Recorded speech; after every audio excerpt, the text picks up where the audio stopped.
your grandfather dropped out of school to pick cotton in 3rd grade. Yes. And then he couldn't read, but he would sit at the table every day and read as if he was reading, to be a good example.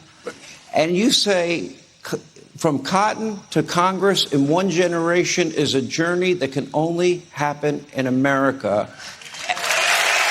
which I thought was a beautiful line.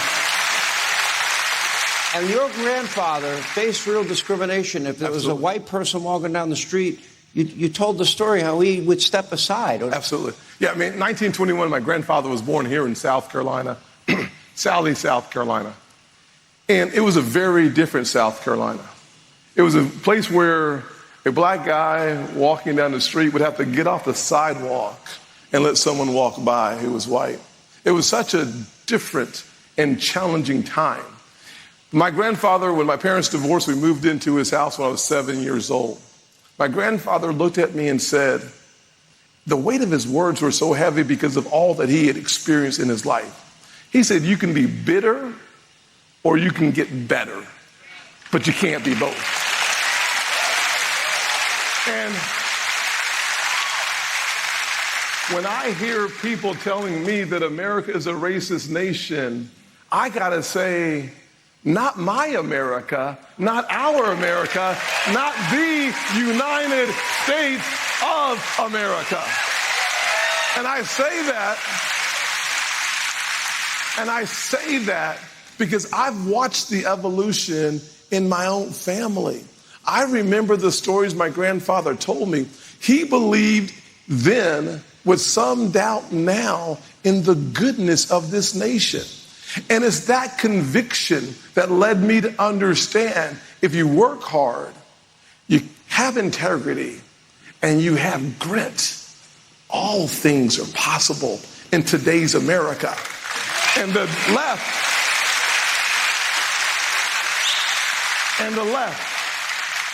we all know this to be true. The left weaponizes race whenever they're losing an argument. That does my grandfather a disjustice, an injustice. It's disrespectful. The pain and the progress of this nation should be viewed as a symbol or a logical understanding of what's possible in the windshield of life. Yeah. Think about this, Sean, and we'll move on to something else. But I'm the guy that ran for Congress in 2010 in Charleston, South Carolina, where the Civil War started.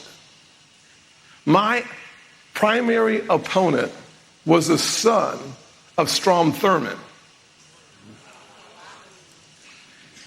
Think about that. Let us pray. You see? Oh, by the way, we should kneel in prayer, not in protest. That's so. That's right.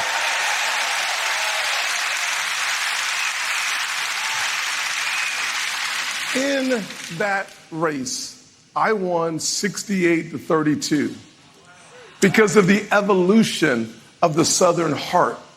We started judging people by the content of our character, not the color of our skin. And the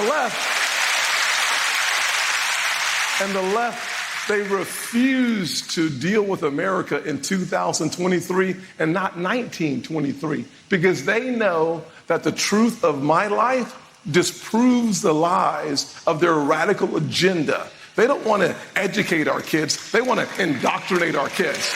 They don't want to teach American history. We have a responsibility to pass this nation on to the next generation, healthy, whole, and looking in the windshield of life, not the rearview mirror. And I refuse to stay on the sidelines and let my America become a victim of the radical left.